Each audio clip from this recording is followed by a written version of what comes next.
अगर हम आज एक बैटरी इंडस्ट्री को एनालाइज करते हैं। बैटरी इंडस्ट्री में दो टॉप प्लेयर्स हैं, एक्साइड और महाराजा बैटरी। आप बहुत सारे बैनर्स भी देखते रहेंगे, अगर आप अपने टू व्हीलर या फोर व्हीलर में चेक करेंगे तो जनरली इन दो कंपनियों की बैटरीज लगी हुई होती हैं।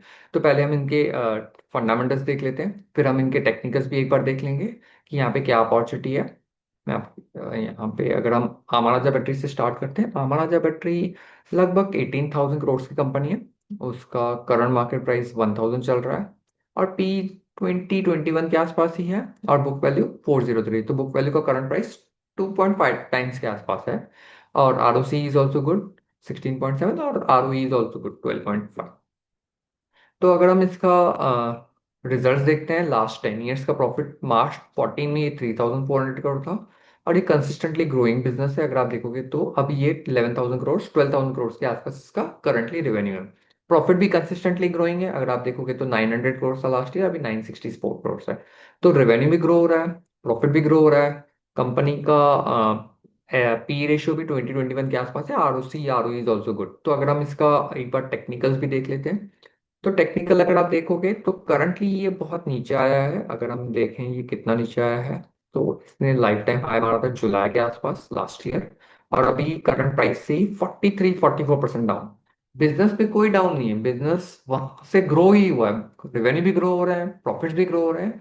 बट यहाँ पे शेयर प्राइस गिरा है, शेयर प्राइस टेम्पररी रीजंस की वजह से नीचे आया है, जिसकी वजह से एक अपॉर्चुनिटी क्रिएट हुई है।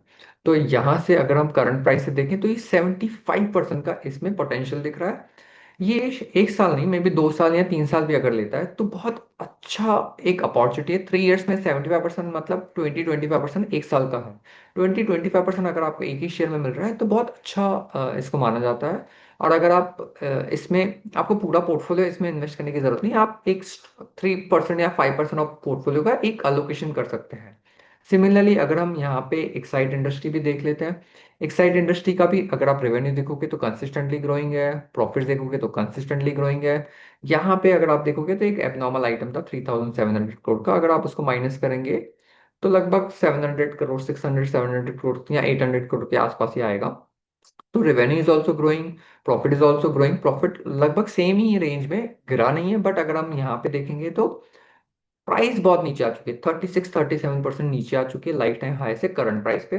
और अगर हम यहाँ पे करंट प्राइस पे बाय करते हैं तो ये लाइफ टाइम हाई जाएगा क्या? हाँ जाएगा, क्योंकि लाइफ टाइम हाई रेवेन्यू चल रहा है, लाइफ टाइम हाई प्राइस चल रही है। तो लाइफ टाइम हाई जाने में इसको मे भी अगर 2 ईयर्स भी लगते हैं, 3 ईयर्स भी लगते हैं, तो 1 ईयर में आपका 20-25% एक स्टॉक में बन सकता है। आप अगर हम देखें लास्ट इसने जो यहाँ पे कितना टाइम दिया था, यहाँ से अगर हम देखें लास्ट टाइम, यहाँ से उसने लगभग इतना ही 75% जाने में कितना टाइम दिया था, February 24 से June 24, तो 3 महीने में भी अगर वो लास्ट टाइम 75% गया, अगर हम बोल रहे 2 साल में भी 57% जाता है तो एक अच्छा डील माना जाता है। अगर हम सेम महाराजा में भी देख लेते हैं कि वो पहले भी उसने ग्रोथ दिखाई है ऐसी। हाँ यहाँ पे भी अगर आप देखोगे तो उसने लगभग 100% रिटर्न दिए थे जनवरी से लेके जून। तो 6 महीने में अगर 100% जाते हैं तो 3 ईयर्स में तो हम लगभग 75% तो एक्सपेक्ट कर सकते हैं। तो जनरली प्रॉब्लम क्या होता है, अगर आप डिटेलर्स देखोगे तो वो जो शेयर भागता है तो वो यहाँ इन्वेस्ट करने की कोशिश करते हैं। यहाँ हमें इन्वेस्ट नहीं करना है, यहाँ हमें इन्वेस्ट करना नहीं है, यहाँ उसको नीचे आने दो, उसको बेस बनने दो। उसका एक बार बेस बनना हो जाए, नीचे गिरना रुक जाए, यहाँ पे हम इन्वेस्ट कर सकते हैं। ऐसे नहीं है कि यहाँ से ऊपर से सीधा जाएगा, शायद थोड़ा और नीचे भी आ सकता है। हम वहाँ पे एवरेज कर सकते हैं और उसके बाद आराम से बैठे। देखो यहाँ पे भी कंसिस्टेंटली ऊपर गया है, पहले भी ये नीचे आ चुका है। अगर आप देखोगे तो पहले भी ऐसे नीचे आया है, ऊपर गया है, सेम नीचे आया है, यहाँ पे अपॉर्चुनिटी की रेट है। और आप लाइफ टाइम हाई पे बेचो, यहाँ पे भी अगर आप यहाँ पे लेते हो तो आप लाइफ टाइम हाई पे बेच दो, उसके बाद ऊपर जाता है जाने दो। बट वहां पे रिस्की हो गया, रिस्क रिवॉर्ड रेशियो बहुत बढ़ जाता है।